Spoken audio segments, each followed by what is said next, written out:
is the Burnout. He is ESPN and the SEC Network's Peter Burns. I'm Ryan Brown. We thank you for joining us. The show presented by MyBookie.ag. Code next round. MyBookie.ag. Code next round to get that sign-on bonus, 50% sign-on match up to $1,000 when you hit MyBookie.ag. Burnsy, what is up? How are you? It's never good news when I'm doing the show from our newsroom here Feels so over official. at ESPN. Yeah, normally everything has gone well. I'm just back at the house hanging out, but it has been a wild 24 to 48 hours, really both on and off the field here in the SEC, Brownie. Kind of crazy. Well, we're going to start with the off the field, and let's start with the biggest story, with all due respect to Mississippi State. This Texas A&M thing had been boiling for a little while, and everybody had always thought the size of that check was going to be the thing that saved Jimbo Fisher. But at some point, you're just going to run into a time, as Ross Bjork said in the press conference you guys aired on the SEC Network, you're going to run into a time where you realize we're a mediocre team that is stuck in neutral. We got to do something different. Yeah, and again, it's more of a matter of the biggest recruit that they've had in the last couple of years was recruiting whatever booster was going to help fund and cut the check, because that's where a lot of the initial money is going to come out is not necessarily from the athletic department, but more from donor funds. And listen, that's a huge conversation that they were having behind the scenes, not only this year, but the last couple of seasons. And a lot of people go, oh, well, they must already have their guy if they're getting rid of Jimbo Fisher at $75 million. I'm like, well, no. In fact, if anything, I think they learn about LSU and Les Miles a couple of years ago about kind of him hawing, and all of a sudden Les ends up beating A&M and they carry him off in Tiger Stadium. Well, they eventually made the same decision. And so I think what teams have learned now, and the same thing with Mississippi State, is, hey, what if all of a sudden Zach Arnett gets a couple of wins and he wins the Egg Bowl and a big surprise? How do we feel about this? You know, what needs to be done eventually needs to be done right now. I think Jeremy Foley once famously said that, the old AD at Florida. And that's what, Ross Bjork, and even if it was Ross Bjork making the call or people above him saying, you need to do this right here, right now, and it got done. Yeah, I go back to when Les Miles got fired that year at LSU. They did not fire Les Miles because they feared going, 3-9. They fired Les Miles because they feared going 9-3. Right. And he does just enough. Like, you really want to fire him, but he does just enough to keep his job. So you're right. The one thing you don't want to do is risk a guy winning a game he shouldn't win. Zach Arnett, and we'll get to Zach Arnett winning the Egg Bowl, things like that. You just, the longer you let it simmer. But I will say this too, you're better doing it this late in the season, because you can also run into the dreaded interim head coach gets hot, and now I got to consider hiring him. And most of the time that does not work out for you. No, I mean, very rarely. I mean, we saw that a little bit with Ed Ogeron. Now, of course, it ended up being a national championship. That's a weird one. Yeah. That worked out well, and even Dabo, I guess, maybe to a certain extent. But outside of that, it never really happens. And again, I think you're looking at, everybody's got to be salivating right now that A&M's open, because the amount of money that they have given just to cut the check, they think it's all oil booster money. But keep in mind, the athletic department still has a yearly income of $7.5 million. They got to stroke that check until whatever 2031. I mean, that's a whole hell of a lot of money. So we think about how much money does Saban make a year, $10-12 million, something along those lines. In essence, that's like 65-70% of Nick Saban money is already going to be spent before you go out and hire a coach. So I think the idea of, A&M is just going to throw out whatever number anybody, I don't necessarily know if that's the case. I mean, they're rich, but then that's just egregiously rich. Yeah, I mean, oil is not unlimited. I think we've learned that. The oil wells do run dry at some point in time. Why? It's a puzzling program, though, Burns. I mean, it's had moments of success. Jackie Sherrill had a minute. R.C. Slocum had a minute. Kevin Sumlin had a good year. Jimbo had a good year in the COVID year.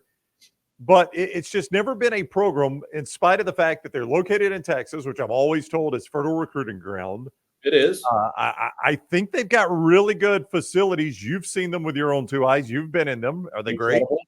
Great? Okay, incredible. The fan base is there. You have the boosters. You have the collective. You have no state income tax. I mean, all of it is every single thing of the checklist is checked, except there is a mercenary standpoint. And it started with Jimbo Fisher, right? Jimbo Fisher wanted the Texas A&M job. No, Jimbo Fisher more than likely wanted to get out of FSU, and this was going to be the highest bidding team that was going to be able to do it. So it worked out well for him. And I think that's what they've been missing, even with recruiting as of late, that, they wanted the number one recruiting class so desperately bad that they would go grab guys that weren't necessarily the right fit for Jimbo's style of offense, or weren't the right fit for College Station, or weren't the right fit for A&M football, not because guys wanted to be. Those guys loved Texas A&M and couldn't wait. It was more like, hey, do you like the collective? Do you want to be a part of the number one recruiting class? Not program building stuff. And I think that's the thing that A&M needed to understand, and why they made that choice is eventually you have to decide, we need a head coach that's going to be there, that loves the state of Texas, that loves the weirdness that is Texas A&M football, and all the trial, or all the different kind of rivalry stuff, and all the pomp and circumstances and pageantry that comes along with A&M. And that's a small knit group of guys that actually will thread the needle and fit that. There have been schools, there have been programs that have basically been good from day one. I mean, you've had your Alabamas, your Michigans, your Ohio States, your USCs. Those programs that they were born being good football programs. But some you have to unlock. Howard Schnellenberger unlocked Miami and created a really national power there.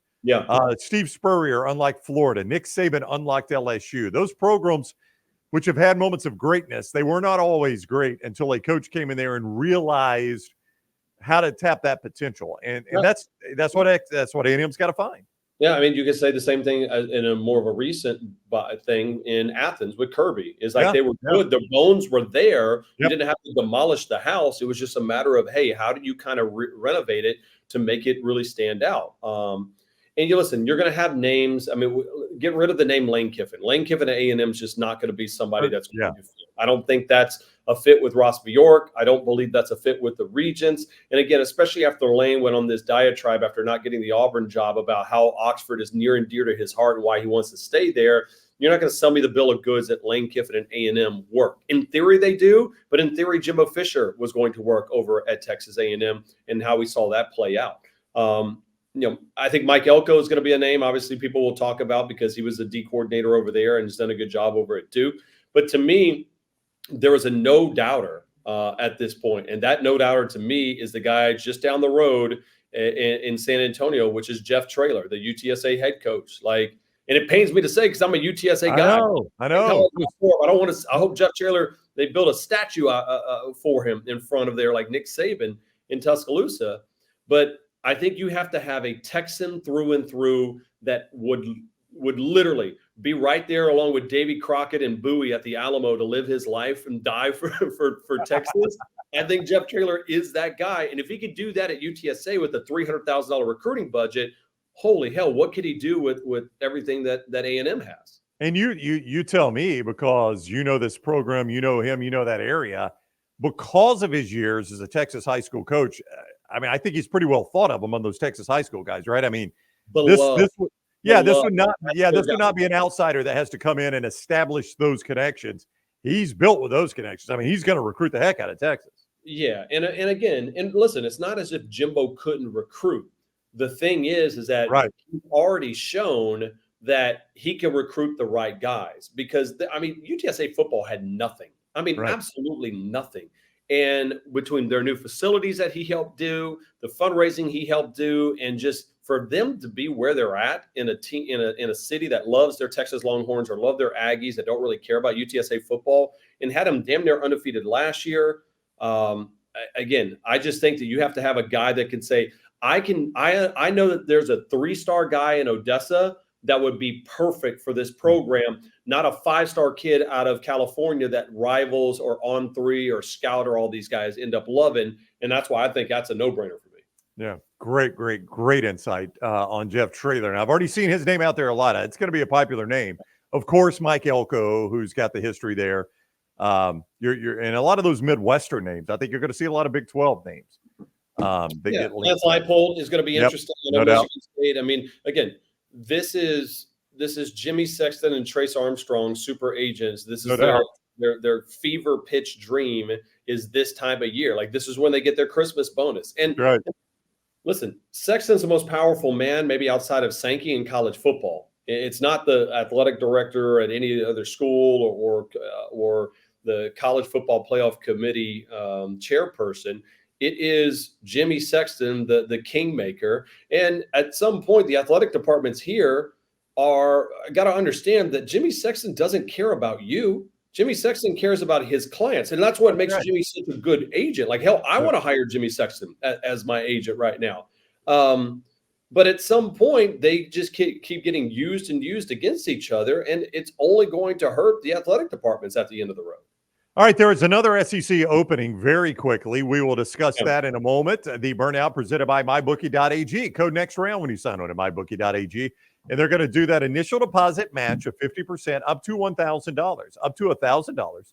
They'll match your initial deposit at 50% up to $1,000. You can bet that money right away, win with it once, and it is yours forever. MyBookie.ag. Code next round. Bet anything, anytime, anywhere. MyBookie.ag. Code next round. Also, don't forget our friends at Manscaped.com. Code BURNS is the code you're going to need for this one. Manscaped.com has got all those great products. The Handyman, which is the compact razor, is their newest item. You can travel with it. Very easy. Gives you a great shave. They've also got that beard hedger that I use frequently to keep the beard trimmed down. It's got the dial guards on it so they don't pop off. It's got the lawnmower for the undercarriage and your entire body there. And then it's got the weed whacker that takes care of the nose hair and the ear hair so you don't look like some unkempt old man out there. Boxer shorts, great male products, all at Manscaped.com. Code BURNS to save 20% on your initial order at Manscaped.com. Code BURNS at Manscaped.com. All right, Zach Arnett is out, and no matter who got this job at Mississippi State following the untimely passing of Mike Leach, it was going to be a tough spot for a lot of reasons, Burnsy. Number one, Mike Leach is a beloved character in football, and the State fans loved him. Number two, he ran a unique offense. Not everybody can run that, and the personnel is built around that offense. Number three, State has been a tough job for a lot of coaches. I mean, there were a lot of reasons that was going to be a difficult spot. I don't know that I thought Zach Arnett would get less than 1 year to prove himself in it, though. Yeah, I think it's also a situation where you have Zach Selman, the athletic director he got hired in January. And so when he got there, I think he was chomping at the bit going, all right, when you're hired as the athletic director, especially in the SEC, you can't wait to hire your first head coach. Like that. Yeah. That's why you take that job. And I mean, listen, he was an understudy under Joe Castiglione over at Oklahoma, so he knows exactly what he's doing. And I came away really impressed with his press conference. It's like he looks like he's in command of the situation. Now, being in command of the situation and finding the right fit are two different things. Like, that's a unique fit over at State. Yeah, no doubt. I don't know, Rich Rodriguez is a real interesting guy because of the success that he's had. And that's my school. Now you're trying to steal my guy. Come on, Burnsy. I mean, we're just getting all of our former schools involved in these SEC guys. So, of course, how famously close he was to taking an Alabama job back in the day, which led to Nick Saban taking the gig. I mean, they gave South Carolina all they want. And so, it's going to be interesting. Also, I think, too, I don't know who they go with, but maybe there's an NFL guy that wants to try his hand in college football, if for no other reason, just the look of the success that Mississippi State has had as far as a pipeline going into the NFL. They put a lot of really good players, and it's a much more attractive job now that there's a 12-team playoff as opposed to a 4-team playoff. Like in a 4-team playoff, you pretty much understand, unless you catch lightning in a bottle like they did in 2014 with Dak and those guys, you got to do something heroically incredible to be involved. That's not the case in a 12-team playoff. Like, you could potentially go 9-3 in the SEC and play really good football and win some good games and be in that conversation, which I think State has shown that they could do. I do think one thing that probably complicated it for Arnett a little bit is that, and even though they won this game last year, when your in-state rival is having success, and look, I know Ole Miss just got destroyed at Georgia, but Lane Kiffin could have another 10-2 coming up. That always puts pressure on the other in-state guy. You could say it doesn't. Billy Napier will fill it because of Mike Norvell. It has happened at both Auburn having success, forcing Alabama to make hires, Alabama having success, forcing Auburn. that just happens in state, and there's really no way around that. Well, and just where's the buzz, right? Yeah. Like, where's Yeah. the buzz? Is there a buzz around what Zach Arnett was doing over in state, or is there a buzz around, come to the sip and Juice That's right. Kiffin and No doubt. Lane and No stuff doubt. like that? And I think you have to have some type of buzz throughout that product. So again, it's a process. I think it's more important, like it's not like they have one of the greatest recruiting classes in the history of recruiting class. Like state finds guys that want to be state guys. Okay. Yeah. And so I think it's better if you take your time rather than rush to hire somebody just to hire somebody. Like make sure you do all your vetting. And it probably goes for A&M as well too. Like who cares if you lose out on this recruiting class? I would rather you get the right guy and not be forced to make a quick decision. Because if not, you're going to end up paying a whole hell of a lot of buyout money. Do you think, and I don't know that he would want to go back or they would want him back, but do you think your colleague Dan Mullen will be a head coach again? I know Dan's loving television. Yeah. But again, I think that there's part of the juice of being around college football. Yeah. Now I don't necessarily know if Dan Mullen would be accepted over in Starkville. Yeah, I don't know. Yeah. But at the end of the time, at the end of the day, desperate times call for desperate measures, and he did a fantastic job. I do think the job has changed since Dan was there in 2010 and 2014, right? It's all about recruiting, the transfer portal, the idea of just saying we're going to grab pretty good guys and we're going to X's and O out there. I don't necessarily know if that's the case. So, I would definitely not say no to it. But I think I would rather somebody just says, this is a clean, fresh start. Let's do something unique with this guy. And I almost feel like bringing Dan back to a certain extent would almost feel like a retread that doesn't necessarily work over in Starkville. And for Zach Selman's first hire. Yeah, exactly. He is Peter Burns, the SEC Network and ESPN. This is the Burnout. It is presented each week by MyBookie.ag. Code next round when you sign on to MyBookie.ag. To get that initial deposit match of 50% up to $1,000. They match your initial deposit at 50% up to $1,000 when you sign on there with code next round at mybookie.ag. Bet anything, anytime, anywhere. MyBookie.ag, code next round. MyBookie.ag, code next round. Also, Roback.com, when Burnsy's not in shirt and tie there on set, he likes to wear that Roback soft hoodie. They've got the quarter zips, great golf shirts, crew neck sweatshirts, and new pants as well. They've sent us some of the pants. They are terrific. You can get those at Roback.com. Code TNR20 at checkout and get 20% off your first order. Code TNR20, 20% off your initial order at Roback.com. Christmas coming up. If you have a golfer in your life, they will love Roback. I promise you that. Zero doubt. Zero doubt. TNR20 at checkout. It is a winner right there at Roback.com. All right, let's talk about on the field. It did not go as well as Tennessee would have liked in Columbia. That is a vast understatement. So now you get the reward of maybe the hottest team in college football coming to your place as Georgia comes to Knoxville. They're bringing out Dolly Parton for this game. She announced she'll be there, Burnsy. I mean, you said desperate times call for desperate measures. When it's not going well for Tennessee, you got to call an American legend and Dolly Parton. I got to be honest with you. I'm just hoping it's the launch of her presidential campaign in 2024. And Dolly, she's a great American. I love Dolly. I'm all in on Dolly Parton being president. So, I mean, listen, it was just kind of jaw-dropping because I've been really impressed all season long with Tennessee and how they kind of reinvented themselves, right? They were a run-first team, a team that played really good run defense, a line of scrimmage team, and I didn't feel like that was the case in years past with Josh Heupel. So that part intrigued me. But rather saying about what Tennessee didn't do, I think it's everything about what Eli Drinkwitz has done. I mean, I had him on my show today, and he was proud of the fact of him taking a step back and not being the offensive coordinator anymore, as much as that hurt him, and saying, listen, I don't have these 5-star guys and 4-star guys, but I got 3-star guys that fit my system, right? Like everything that A&M hasn't had, Missouri has had in that program.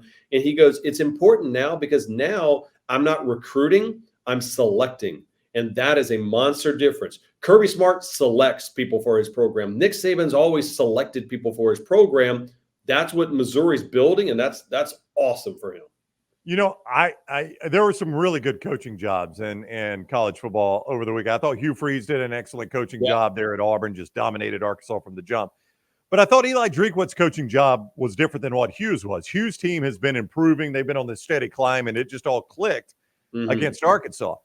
But you look at what Drinkwitz did to come off that loss at Georgia, where you probably felt like you had a chance to win the game, Bernsey, and you put so much emotional currency in that game. And if you get beat up playing a physical Georgia team, to come back home and put that performance on Tennessee, that would have been an easy spot to be flat. Let Georgia beat you twice and lose to Tennessee, and they just thumped them. And that's a physical game too. It's not as if you're playing kind of a, old Kevin Sumlin kind of like play patty cake football, offensive minded team, right? That is a team that wanted to bloody your nose right from the jump, and they got it done. And, the job Cody Schrader has done, Division II guy that was a walk-on. He's been great.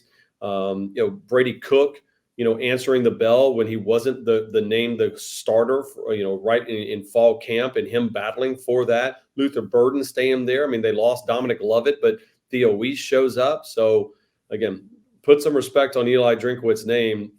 They're fantastic, but it also goes to show you too, they're still well behind where Georgia football is. And we saw that, right? I mean, between Georgia and Ole Miss, even Lane talked about it. Like, we're not a playoff team. We shouldn't be in the conversation. I mean, that's frank talk from Lane, because he knows what it truly looks like. He's seen it. He's touched it. He's coached on these staffs. And it's just Georgia's world right now in college football, and everybody's living in it. Yep. I don't think there's any doubt about that. And when you look at what Georgia did to Ole Miss and Brock Bowers coming back and playing in that game, I loved what Kirby said after the game when he was asking about people that were telling Brock Bowers perhaps don't play again. He's like, Brock tells those people get out of his life. Yeah. That dude was not quitting on college football. Just a remarkable recovery by Brock Bowers just to get back out there and play, getting him back in an offense that already was finding its way without him. I mean, they were not struggling without him. Now you add him back in. They're more dangerous now because Mike Bobo had for a couple of weeks had to figure out, okay, how do I open up the playbook and how do I trust these guys? Because again, Brock Bowers was their security blanket. And when Ladd wasn't 100%, it forced other guys to show up. When Brock wasn't 100%, in essence, I almost feel like those injuries in a weird, macabre way made Georgia more dangerous because it forced younger guys to step up and play in positions that they weren't necessarily ready for in theory. But now they had an opportunity to present, okay, what we have out of these guys. And now they've got a full-blown team that looks right on par with 2021. I don't know if they're on par on 2022 yet, but I'd be scared shitless of Georgia the way that they're playing right now. They're playing very, very good football, and Alabama and Georgia will play in the SEC championship game. We will see if it's for a spot in the college football playoff no matter what. I'll get Burns' opinion on that in a moment. Before we move on for this game, how many points is Dolly worth? Having Dolly at the game is worth how many points do you think of the Vegas line? I mean, you get 3 at home. Just I feel like it's almost 3.5 in the SEC. I mean, it has to be an extra field goal, right? Or maybe an extra pair of points because it's Dolly Parton. But yes. I think 2 points. Yes, I don't think there's any doubt about that. The Burnout presented by MyBookie.ag. Code next round when you sign on at MyBookie.ag.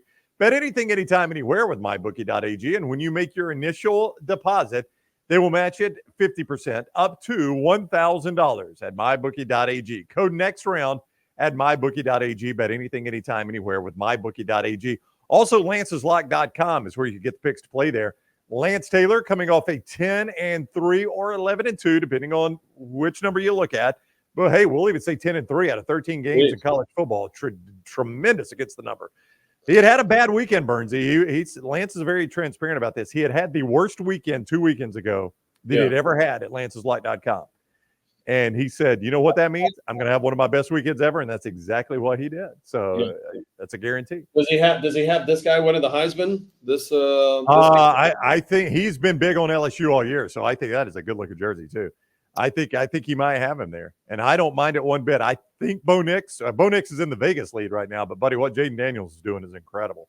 Well, that one run was it was just insane how many people was there. I mean, I was in Baton Rouge this weekend, and when you saw it, I'm like, we all turned to each other and we all like did the Heisman pose because that's what Jaden Daniels has brought. And I think that was interesting, and I saw this earlier today. He's got like 20 more 20-yard plus plays than anybody else in the country. And if you go look at strength of schedule compared to what Bo Nix and Oregon had, and compared to Penix and Washington, compared to even Ohio State and Marvin Harrison Jr., it's not even close. The strength of schedule that Daniels has done. Plus, also, what is your team without him?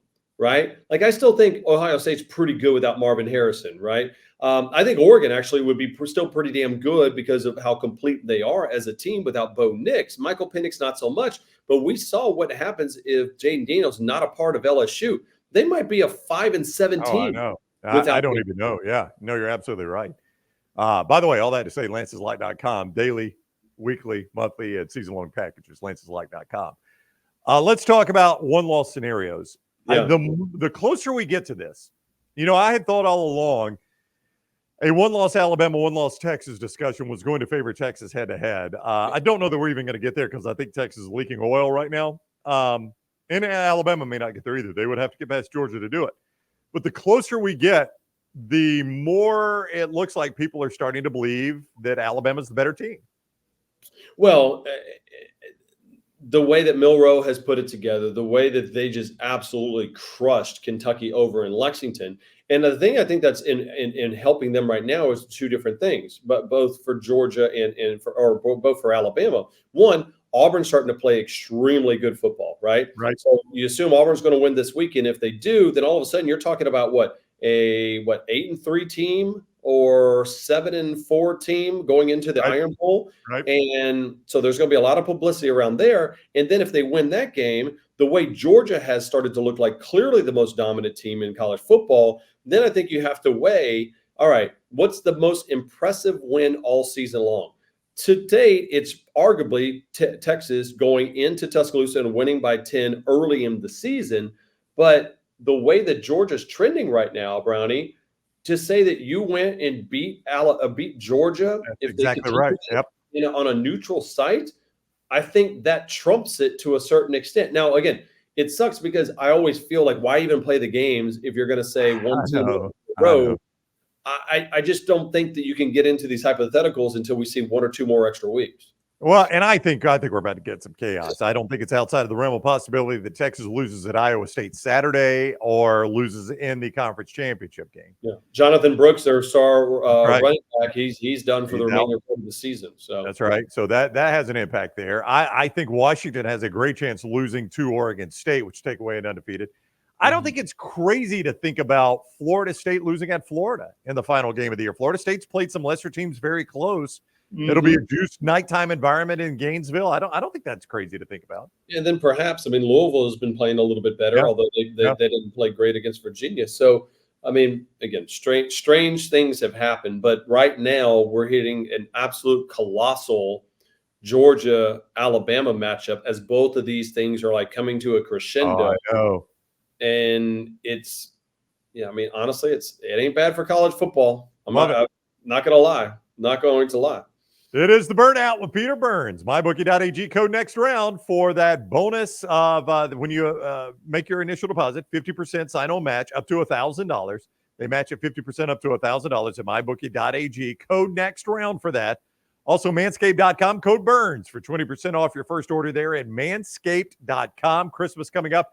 Great Christmas idea there at Manscaped.com with all their male products and 20% off with code Burns. Roback.com, code TNR20 for 20% off there. And then lanceslight.com for all your plays. All right, Burnsy, have yourself a great week. Always fun. Looking forward to it. And, oh, by the way, go look at Chris Doering wearing a bunch of the fact I thought that we might lead with that. The fact that he's lost the LSU Florida wager 5 years in a row and had to dress up like an interview Brian Kelly. I saw that. That was wearing terrific. The turkey outfit. Yeah, terrific. Yeah. Thank you, Burnsy. Have a great week. They did.